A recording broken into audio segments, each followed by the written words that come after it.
Okay guys, instead of you seeing me, I'll let you see some beautiful areas. I'm gonna make a short English video.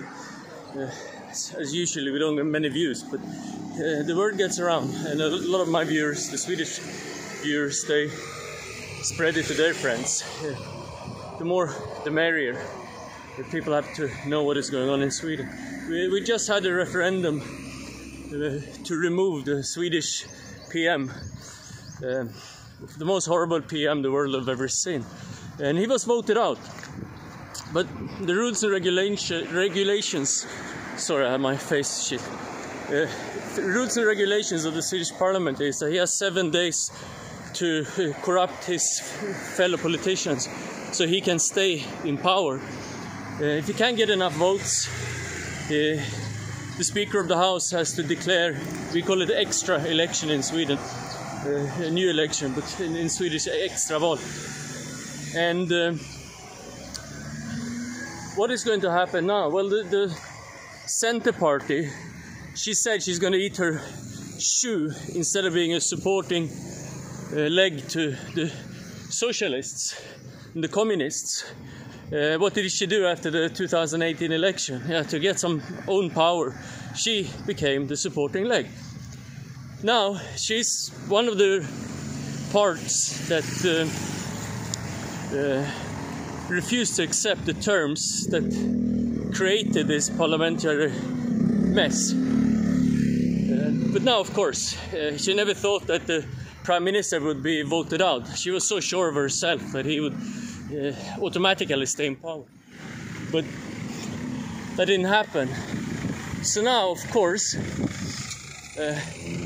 as an untrustworthy human being she is, her name is the woodpecker, Annie Lööf.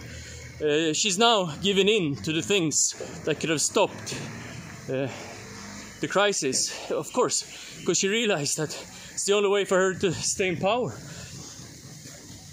So we see what's going to happen. It's such a mess.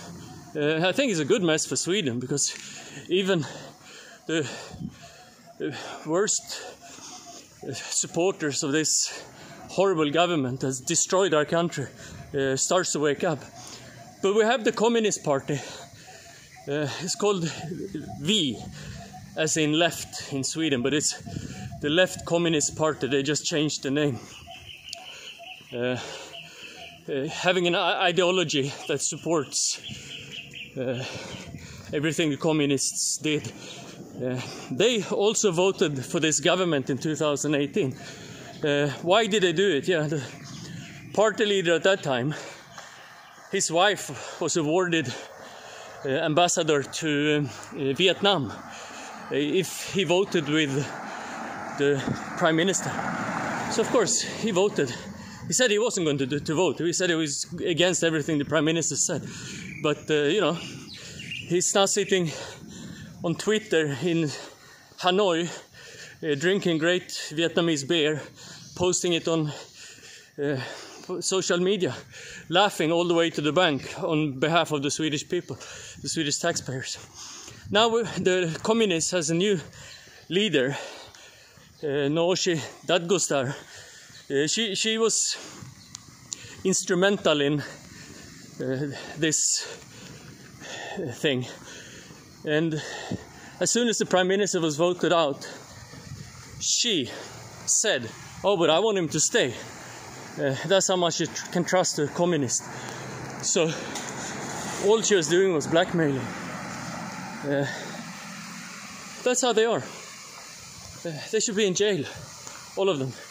This is not democracy. This is, I don't even know what you call it. It's like, I wouldn't like to insult children, dealing with children, but it's highly corrupt as anything can get. But we'll see where Sweden ends up. Bye.